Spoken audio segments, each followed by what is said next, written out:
Hey YouTubers, I have another Glock here. This one is a G36.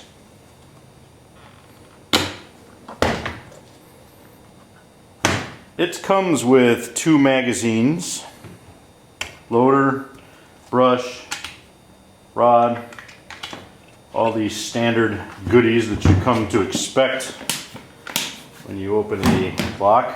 As you can see, it has most of the features of a Gen 3 Glock, but it does not have a accessory rail on the dust cover there. This is their Slimline 45. It was designed to primarily compete against the 1911 pistols, probably most specifically the Commander. I don't have a Commander to compare it to, but I do have a full size. Here is a 1911. This is the US government, which is substantially bigger than the 36. But as I said, this is more comparable to a Commander. And I'm not an expert on 1911s, but I believe possibly the officers, I believe, if I remember right, has the shorter grip on it, and the Commander has the full-size grip. But see, this is what I like about the Glock. It's significantly less, and right here, this is where things print. This prints when you have on a shirt, and this is shorter. You only lose 1 round to have it significantly shorter, which I think is a bonus.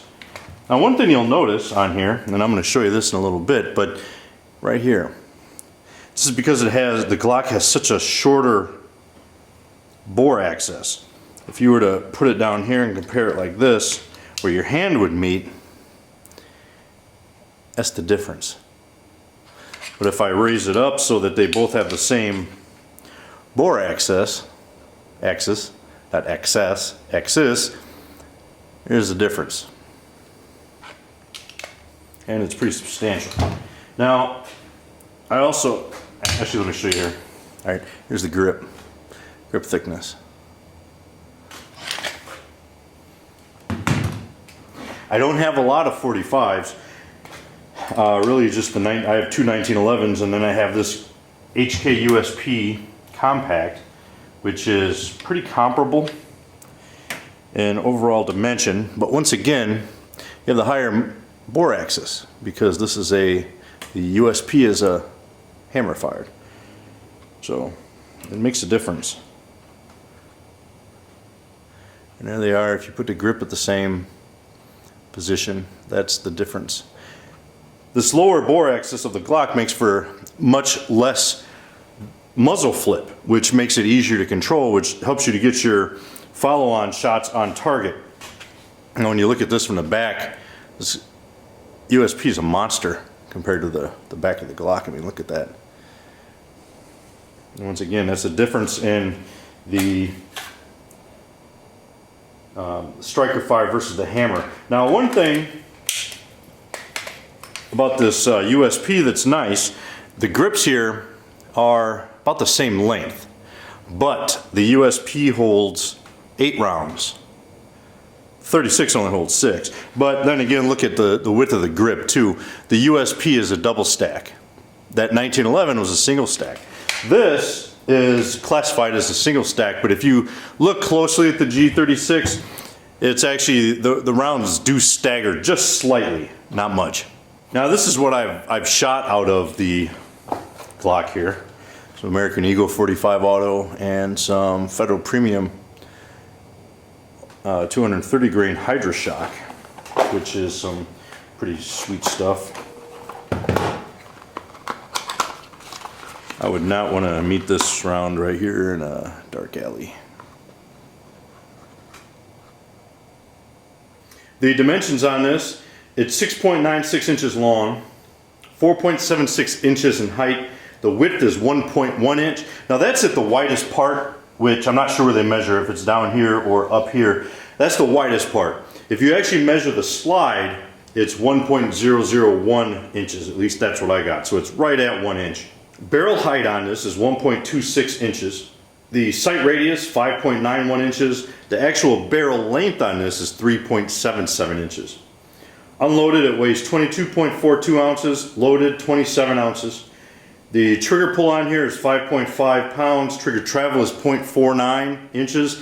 And that's pretty much standard on most Glocks, unless you buy a specialized Glock where you might have a little bit lighter trigger pull. I think there's some that are 4.5, some that are 3.5.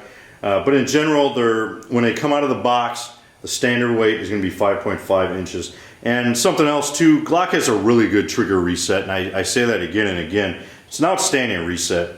The 45 for me, I really like the 45 auto, don't get me wrong, but it's not really my cup of tea. I think there's other calibers, for me anyway, that are more effective. And you know, everybody is different. But I like carrying more rounds in my magazine. I think it allows you to deal with more threats, because bad guys don't always travel by themselves. And I like having the option of more rounds. But if you like a 45, I think this is an excellent choice. I like it better than a 1911. I used to carry a 1911 for a short while, but I like this better because, like I said, for one, there's less muzzle flip. It shoots really, really good. Second shots are fast. I like one of the things that I think most 1911s, whether you get a commander or a government model, which are the two most easily found models, you have the long grip and that prints like I showed you before, and I just don't like that. I don't like having this right here sticking out of my shirt. So this here is a little bit more compact when you're looking at that aspect of it. One of the nice things about the slimline is, compared to the other 45 models, is that being that it is kind of a single stack, it's easier to grip if you have small hands, which isn't a problem with me. I have pretty big hands. But if you do have small hands, it's easier to grip. And even if you do have big hands, some people prefer a narrower grip, like what you find on a 1911. Now, it's not quite as narrow as a 1911, but it's pretty close. I think the G36 is an outstanding choice if you're really into 45s and you want to carry something comparable to a commander. I think it's an excellent choice. For me, there's other options. I would rather carry a 40 and get more rounds. And I'm a big fan of the 9mm. I don't care what anybody says. I've shot 9mm into ballistic gel and it expands to 0.65 inches, which is pretty big. Bigger than 45, bigger than the number 45. And yes, I realize a 45 also expands and it'd be bigger, but I think pound for pound, if you compare where a 9mm starts as to where it expands to as compared to where a 45 starts and it expands to, I think it's tough to beat the 9mm. And the amount of rounds it carries in it, that's just, it's hard to beat. Now, for me, if I want a big gun, I want a big bore gun, and I want some stopping power, the 45, like I said, used to be great. I kind of overlook it now. I'm a big fan of the 10mm. If I'm going to carry a big gun, I would much rather carry a 10mm. And I know it's been a long time since Glock came out with this G36, but it'd be nice to see them put out a slimline 10mm. And I realize 10mm is not as popular, not as many people like it, but I don't know, I'm a big fan. I think it's probably the most underrated pistol cartridge out there. Not that Glock watches my videos, but just to put this out there, maybe a G44 and a 10mm, something like that, just throwing that out there. I think that'd be a really, really sweet pistol. Of course, some people out there might not be able to handle a 10mm in this little package, but we'll see. Anyway, if you have any questions or anything on this G36 here, let me know. Semper Fi, and God bless.